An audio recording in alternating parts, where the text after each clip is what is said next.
శ్రీ గురుభ్యో నమః 2025వ సంవత్సరంలో ఏరియల్ వ్యూ ఎలా ఉంటుందో ఒక్కసారి తెలుసుకుందాం. అంతకుముందు ఒక్కొక్క రాశికి రాశి ఫలితాలు 12 పాయింట్లలో చెప్పుకుంటూ వచ్చాం కదా. ఇప్పుడు ఈ 12 పాయింట్లో చెప్పినట్టు అంశాలని పురస్కరించుకొని ఒక ముఖ్యమైన పరిహారం కూడా తెలియజేయాలనుకుంటున్నాను. అసలు ఏరియల్ వ్యూ ఎలా ఉంది అనే విషయంలో క్లుప్తంగానే చెప్తాను.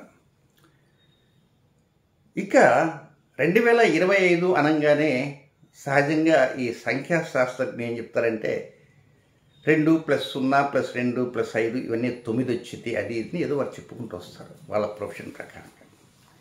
అయితే నేను ఒక ఆస్ట్రాలజీకి సంబంధించినటువంటి పంచాంగ రైటర్ని కనుక నేను న్యూమరాలజీ వెళ్ళటం లేదు, కానీ సరదాగా ఒక న్యూమరాలజికల్గా మ్యాథమెటికల్ క్యాలిక్యులేషన్ ఒకటి మాత్రం కొంచెం క్లుప్తంగా చెప్తాను. అదేమిటంటే 1 × 1 is 1a, 2 × 2 4, 3 × 3 9.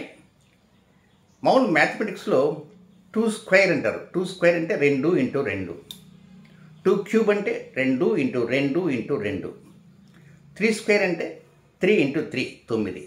అయితే మొత్తం నవగ్రహాలు నవ సంఖ్యలు అనుకుందాం కాసేపు. నేను న్యూమరాలజీ మాట్లాడటం లేదండి, చెబుతున్నా.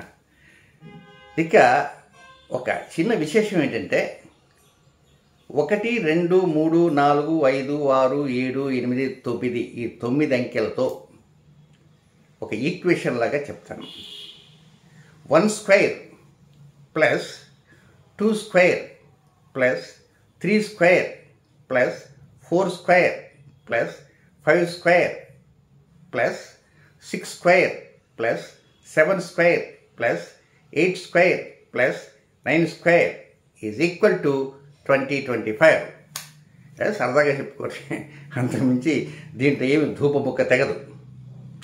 ఏదో మొత్తం 9 అంకెలకి స్క్వేర్లు ప్లస్ కలిపితే 2025 వస్తుంది. వస్తే ఏమైంది వీటి వల్ల? ఏమీ కాదు. అయితే గత సంవత్సరాల్లో ఎన్నో సంఘర్షణకు లోనవుతుంటారు ప్రతి ఒక్కరు. ఎవరైనా, మీరు కావచ్చు, నేను కావచ్చు, మెడ మీద తల ఉండేటువంటి ప్రతి వ్యక్తి కొన్ని సంఘర్షణకు లోనవుతుంటారు. అలాంటి కొన్ని సంఘర్షణలు ఈ 2025లో తగ్గుముఖం పట్టేటువంటి అవకాశాలు ఉన్నాయి. అది ఒకటి మంచి తీపి వార్త. ఇక మెయిన్ శుభగ్రహాలు ఉంటాయి. బుధుడు, గురువు, శుక్రుడు ఇలాంటి శుభగ్రహాలు కొన్ని ఉన్నాయి. గురువు 85 రోజుల పాటు ఆయన వక్రంలో ఉంటాడు. బుధుడు 69 రోజుల పాటు ఆయన వక్రంలో ఉంటాడు. శుక్రుడు 43 రోజుల పాటు ఆయన వక్రంలో ఉంటాడు. మెయిన్ ఏమిటంటే ఇక కేతువుని గురించి గొప్పగా చెప్పుకోవాలి ఈ 2025లో. ఆ కేతువు మే 18 వరకు ఒక రాశిలో, 18 తర్వాత ఒక రాశిలో ఉంటాడు. కనుక మే 18వ తేదీ వరకు ఆయన ఎక్కడ ఉంటాడంటే కన్యా రాశిలో ఉంటాడు. అది ప్రకృతి రాశి. మే 18వ తేదీ దగ్గర నుంచి ఆయన సింహరాశిలోకి వస్తాడు. అయితే సింహరాశిలోకి వచ్చిన తర్వాతనే కొన్ని ముఖ్యమైనటువంటి గ్రహస్థితులు ఉన్నాయి. అదేమిటంటే ఈ సింహరాశిలో ఉండేటువంటి కేతువు కుజుడితో కలుస్తాడు. కుజకేతువుల ఘర్షణ అది 51 రోజులు ఉంటుంది. కుజకేతువుల ఘర్షణ. అలాగే ఈ కేతువు రవితో కూడా కలుస్తాడు. రవికేతువుల ఘర్షణ. ఈ రవికేతువుల ఘర్షణ 17 ఆగస్టు నుంచి సెప్టెంబర్ 17 దాకా ఉంటుంది.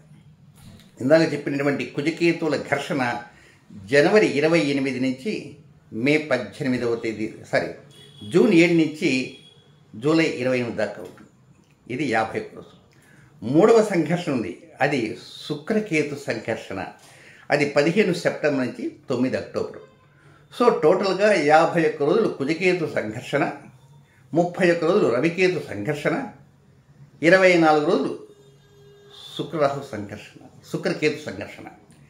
ఈ కేతువుతో ఉన్నటువంటి ఈ సంఘర్షణల యొక్క ప్రభావం 12 రాశులపైన ఉంటూనే ఉంటుంది. కొంతమందికి ఒక రోజు, మరికొంత ఒక రోజు. కనుక ఆ సమయంలో 51 రోజుల సమయంలో తిరిగి 30 రోజుల సమయంలో సంఘర్షణలో, అలాగే 24 సంఘర్షణలు, ఆ సమయంలో నేను పరిహారాలు చెప్తా. ఎక్కడ ఆందోళన చెందాల్సినంత అవసరం లేదు. మరొక సంఘర్షణ ఉంది, 110 రోజుల పాటు సంఘర్షణ. అది ఎప్పుడంటే జనవరి 28వ తేదీ నుంచి మే 18వ తేదీ. దీనికి కొంచెం ఎక్కువగా దీని గురించి మాట్లాడుకోవాలి. ఇదే శుక్రరాహు సంఘర్షణ. జనవరి 28 నుంచి మే 18. అందరికీ చెప్పాను ఫలితం. కానీ ఓవరాల్గా ఏమిటంటే 110 రోజుల్లో మనం త్వరపడి చాలా జాగ్రత్తగా పనులు చేసుకుంటూ కూడా కొంతమంది గుడ్డిగా నమ్మచ్చు, చివరికి మోసపోవచ్చు. వ్యసనాల వైపు అటు తొంగి చూడని వారు కూడా అలాంటి దాంట్లో దిగి ఇబ్బంది పడేటువంటి అవకాశం వస్తాయి. కొంతమంది చేత నమ్మక ద్రోహంతో మోసపోయేటువంటి అవకాశాలు కూడా ఉంటాయి ఈ 110 రోజుల్లో. కొంతమంది పురుషులు స్త్రీలను మోసం చేయవచ్చు, కొంతమంది స్త్రీలు పురుషులు మోసం చేయవచ్చు, కొంతమంది స్త్రీలు స్త్రీలను మోసం చేయవచ్చు, కొంతమంది పురుషులు మోసం చేయవచ్చు, కొంతమంది నాయకులు ప్రజలను మోసం చేయవచ్చు. గమనించారా? కనుక ప్రతి ఒక్కరూ కూడా ఈ 110 రోజుల్లో, అంటే జనవరి 28 నుంచి మే 18 దాకా ప్రతి విషయాన్ని జాగ్రత్తగా ఆకలింపు చేసుకుంటూను ఇది ఎంతవరకు correct, how far it is correct. ఏదో చెప్పంగానే నేనే కాదు ఎవరైనా చెప్పారనుకో, ఇందులో వాస్తవం ఎంత, అవాస్తవం ఎంత, ఒకవేళ వీళ్ళు చెబుతున్నారంటే దీనివలన మనకు ప్రయోజనమా, వారికి ప్రయోజనమా? దీనివలన ప్రయోజనం మాట దేవుడెరుగు, చివరికి ఏమైనా మోసపోయేటువంటి పరిస్థితి వస్తుందా, చివరికి ఏమైనా మన అనారోగ్యాన్ని దెబ్బతినేటువంటి పరిస్థితులు వస్తాయి అనుకోవచ్చు. ఇవన్నీ గమనించాలి. టోటల్గా 2025 యువతను పెడత్రోవన పట్టిస్తుంది.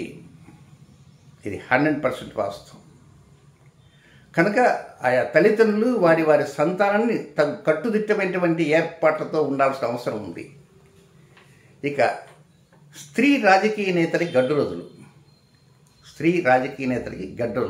సినిమా రంగము, సంగీత రంగము, సాహిత్య రంగము, వస్త్ర వ్యాపారము, బంగారు వ్యాపారం.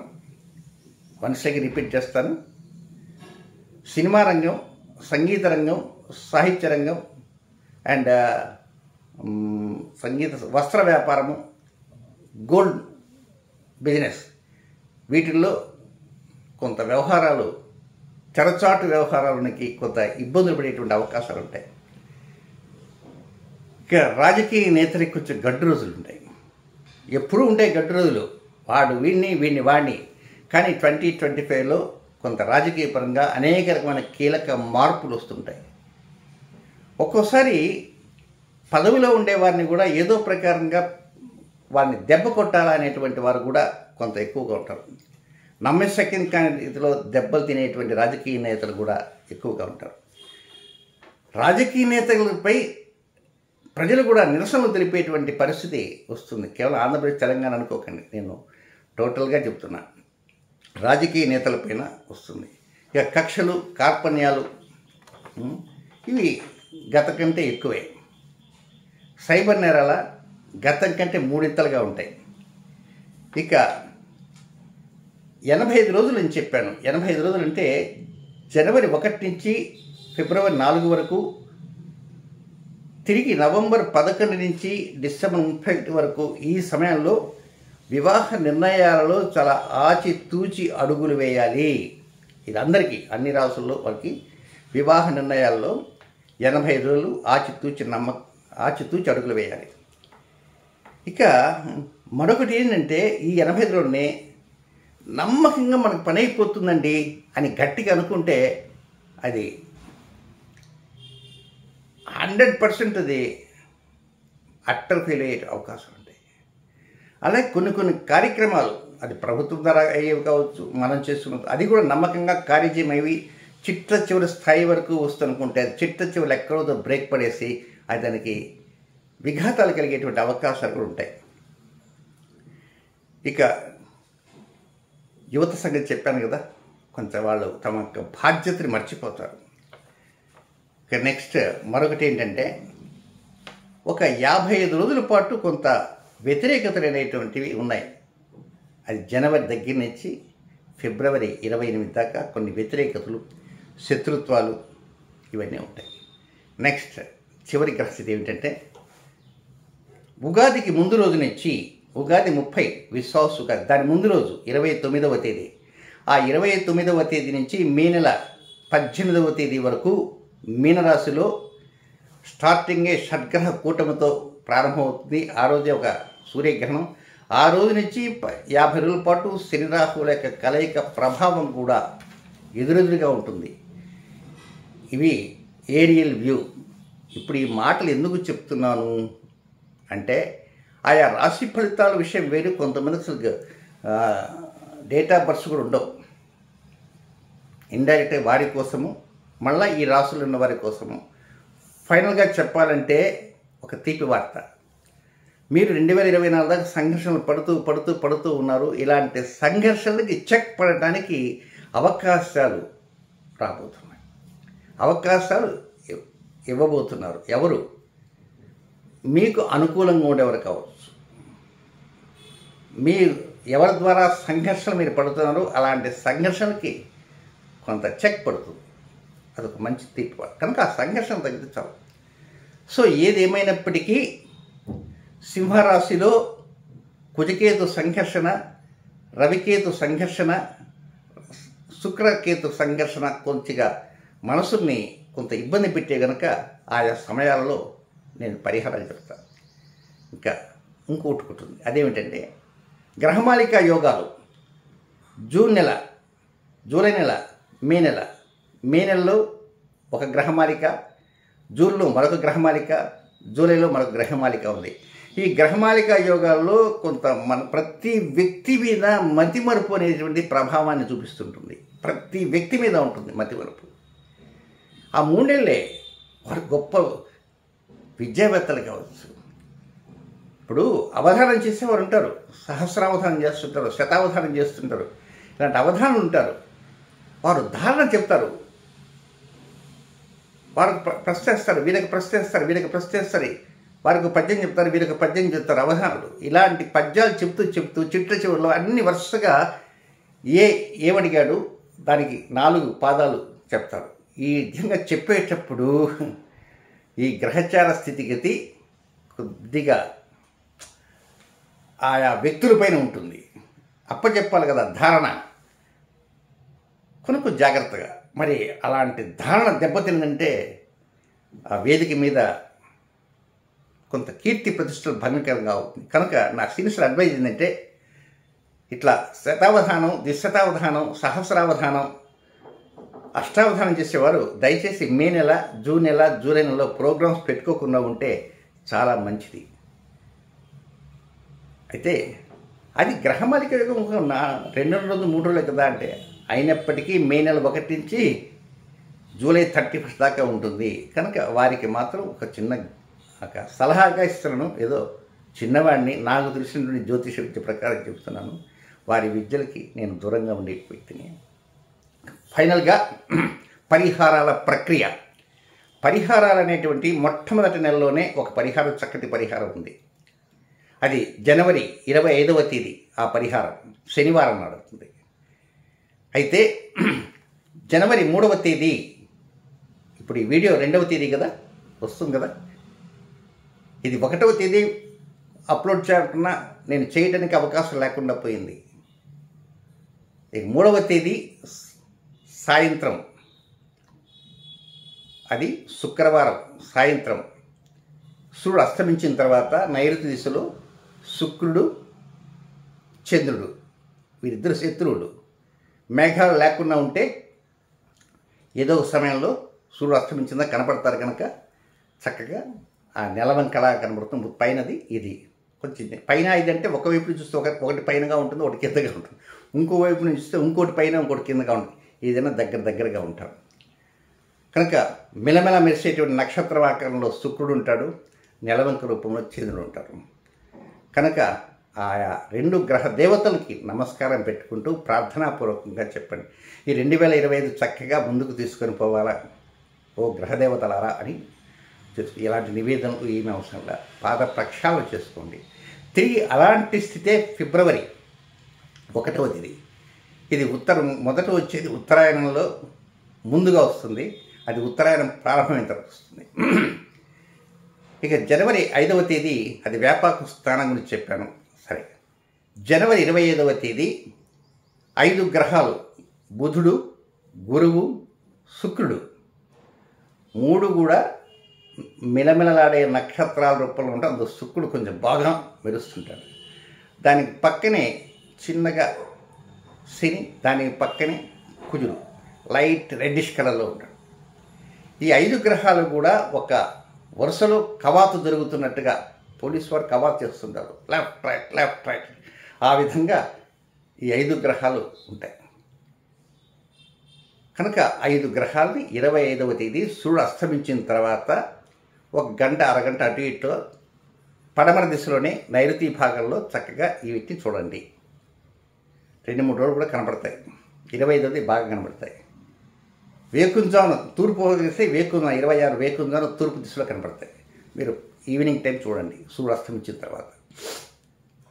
25వ తేదీ శనివారం కదా, డే టైం సూర్యనారాయణమూర్తిని జగద్రక్షుడు ఆయన చక్కగా దర్శించుకుంటే ప్రతిరోజు మనకు దర్శనమిస్తుంటాడు. ప్రతిరోజు రాత్రి సమయంలో ఆయన చల్లని వెన్నెలతోటి ఆయన దర్శిస్తాడు చంద్రుడు. బట్ ఆ రోజున వేకుంజామున అంటే ఆయన కృష్ణపక్షంలో ఉంటాడు. ఏకాదశి, బహుళ ఏకాదశి ప్రాంతంలో ఉండే చంద్రుడు కనుక ఉదయాన్నే డే టైం సూర్యనారాయణమూర్తిని దర్శించుకోండి. నైట్ టైం ఈ 5 గ్రహాలను దర్శించుకోండి. పగలు 1 అయింది, 6 ఇంకా 3 ఏంటి? 3 గ్రహాలు. అది దాన్ని దర్శించుకోకపోయినా పర్వాలే, ఆ రోజుకి తర్వాత దర్శించుకోవచ్చు, ఎప్పుడైనా దర్శించుకోవచ్చు. చంద్రుని మీరు చూస్తుంటారు. అందులో జనవరి 3వ తేదీ చూస్తారు. మరి రాహుకేతులు ఎక్కడున్నారండి? సపోజ్ చంద్రుడు ఇట్లా ఉంటే ఆ చంద్రుడికి ఇక్కడ ఈ చంద్రుడికి ఒక బిందువులాగా ఉంటాయి. ఆ బిందువులే ఛాయాగ్రహాలు. దాన్నే సైంటిస్టులు అసెండింగ్ నోడ్, డిసెండింగ్ నోడ్ అంటారు. అవి కంటికి కనపడవు, అక్కడ ఉన్నాయని మనం భావించాలి. భ్రమపడమని కాదు, భావించాలి. కనుక రౌండ్గా ఉంటుంది కదా, ఆ రౌండ్కి అటుపక్క ఉంటుంది, ఇటుపక్క. ఇవి రాహుకేతు. మొత్తం 9 గ్రహాలు. సో మీరు చక్కగా ఆ గ్రహ దర్శనం చేసుకోండి. మరి ఏమిటి పరిహారం అంటే, ముఖ్యంగా శనగలు ఉంటుంది. మన నోములు వ్రతాలకి చిన్న శనగలు ఉంటాయి. పెద్ద పెద్ద కాబూలీ శనగలు అక్కర్లే, చిన్న శనగలు చాలు. ఆ శనగల్ని ఆ రోజు శనివారం కదా, దాని ముందు రోజు శుక్రవారం రాత్రి కనుక నానబెట్టుకుంటే శనివారం సాయంకాలం బాగా నానుతాయి. ఒక శుక్రవారం మర్చిపోయినా శనివారం ఉదయాన్నే కాసిన శనగలు, ఒక గుప్పెడి శనగలు వేసుకోండి. కనీసం ఒక్కొక్కరు ఒక 2 చెంచాలు తినాలంటే ఇంట్లో 3 అనుకోండి, ఒక గుప్పెడి వేసుకుంటే 3 వస్తాయి. ఆ శనగలు నానబెట్టుకొని చక్కగా శనివారం రోజున ప్రశాంతంగా, చాలా ప్రశాంతంగా ఉండండి. అందులో 5 గ్రహాలు. 5 గ్రహాలలో 3 శుభులు, బుధుడు, గురువు, శుక్రుడు. కనుక ఈ బుధుడే మనకు 69 రోజుల పాటు ఆయన వక్రంలోకి పోతాడు. ఈ గురువే 85 రోజుల పాటు ఆయన వక్రం, ఇది జరిగేటప్పుడు ఆయన వక్రంలో ఉంటాడు. శుక్రుడు ఆయనకు 43 రోజులు వక్రంలో వెళ్తాడు.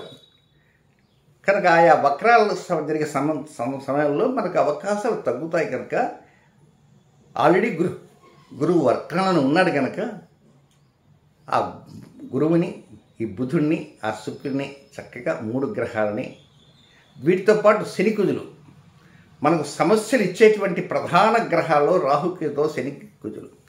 శని అంటే కుజుడికి పడదు, కుజుడు అంటే శనికి పడదు. కనుక ఈ శని, కుజులు మొత్తం కవాతులో ఉంటారు. మళ్ళా ఇలాంటి గ్రహస్థితి రావాలంటే చాలా కాలం పడుతుంది. అందులో కూడా ఉత్తరాయణం కాంగానే రావాలి, ఎప్పుడో వస్తాయి కదా. అది కూడా జనవరి మాసంలోనే రావాలి. అది కూడా అమావాస్యకి ముందుగా రావాలి. కనుక ఇలాంటివి ఎన్నో కలిసి ఉంటుంటే పారామీటర్స్ ఉంటాయి. కనుక ఇలాంటి పారామీటర్స్ని లెక్క వేసుకుంటే మనకు అవకాశాలు అనేది ఉంది. కనుక ప్రతి ఒక్కరూ వృద్ధుల్ని నిద్ర లేపి స్నానం చేయించాలని పనులు చేయకండి. చక్కగా కెమెరాతో క్లిక్ చేయండి, నా కెమెరా తీసుకొచ్చి చూపించు. లేదు మేము ఎక్కడిదాకా వస్తామంటే జస్ట్ కొద్ది వరండాల్లోకి వచ్చి చూడటానికి ప్రయత్నించండి. ఇంతకు ఏం చేయాలి? నానబెట్టుకున్న శనగలు ఉంటాయి కదా, ఆ శనగలు ఎందుకండి? అరటిపళ్ళు తీసుకుని పెట్టచ్చు కదా. ప్రధానంగా 85 రోజులు శుభుడైనటువంటి గురువు ఆయన వక్రంలో ఉన్నాడు. ఇంకా బుధుడికి వక్రం ప్రారంభం కాలే, శుక్రుడికి ఇంకా వక్రం ప్రారంభం కాలే. వక్రం ప్రారంభమైంది ఈ పెద్ద ఆయనకి. మనం స్టార్టింగ్ అంతకుముందే స్టార్ట్ అయింది, అక్టోబర్ 9వ తారీఖు స్టార్ట్ అయింది వక్రం. కానీ జనవరి 1 మనం లెక్కేసుకుంటున్నాం కనుక అది తిరిగి మళ్ళీ నవంబర్లో ఉంటుంది. నవంబర్ 11 నుంచి డిసెంబర్ దాకా మొత్తం 85 డేస్. ఈ 85 డేస్లోనే చాలా జాగ్రత్తగా, ఇందాక చెప్పాను, వివాహ నిర్ణయాలు చేసుకునేవారు చాలా జాగ్రత్తగా ఆచితూచి అడుగులు వేయాలి అని. కనుక ఆ శుభుడు యొక్క ధాన్యమే ఇది. ప్రతివాడికి గురుబలం కావాలి, గురుబలం కావాలి, గురుబలం కావాలి అనుకుంటాం. అలాంటి గురుబలాన్ని మనం డెవలప్ చేసుకోవాలి.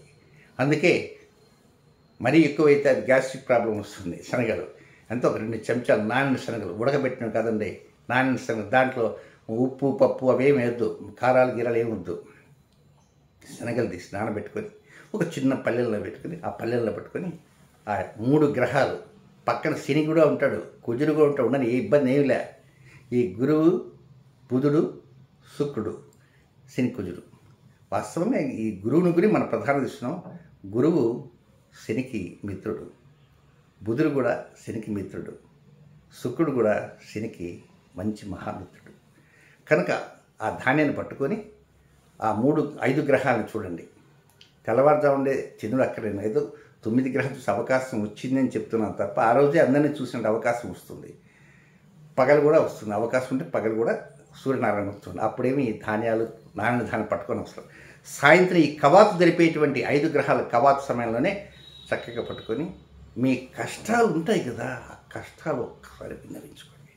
నవగ్రహాల దగ్గరికి పోతారా? టెంపుల్లో శివాలయం దగ్గర నవగ్రహాలు, ఇప్పుడు ఈ మధ్యలో చాలా టెంపుల్స్ నవగ్రహాలు పెడుతున్నారు. అక్కడ విగ్రహ రూపంలో ఉంటాయి కదా, ఇప్పుడు సాక్షాత్తు కనపడుతున్నారు. ఒక్కొక్క గ్రహం కనబట్టే వేరు, 2 గ్రహాలు కనబట్టే వేరు, 3 కనబట్టే వేరు. బట్ ఇప్పుడు 5 కనపడుతున్నాయి. 5 కూడా ఒకే లైన్లో ఉంటాయి, బుధుడు, గురువు, శుక్రుడు. కనుక అది 5 గ్రహాలు చూసేవాళ్ళు నిజంగా అదృష్టవంతులు. వారికి ఎలాంటి యోగం ఉందో ఏమిటో.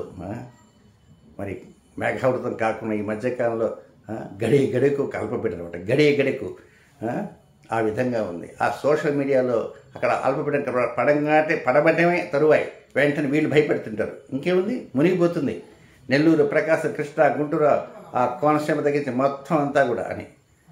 ఇలాంటి అంటే నిజంగానే ఉన్నాయి ఒక్కోసారి, కానీ వీళ్ళు ఎక్కువ అతి చేస్తారు. కనుక మనకేం అలాంటి రాకుండా కనుక్కుంటే చక్కగా 5 గ్రహాన్ని వీక్షించి ఆ తర్వాత మీ చేతిలో ఉన్నటువంటి ధాన్యాన్ని మీరు మాత్రమే తినండి. మీ చేతిలో ఉన్న ధాన్యం తీసుకు అందరికి ప్రసాదం పెట్టకండి. కనుక మీరు తినదగినటువంటి ధాన్యం ఎంతైతే ఉంటో అంతే పెట్టుకోండి. గంగి గోవు పాలు గరిటెని చాలు.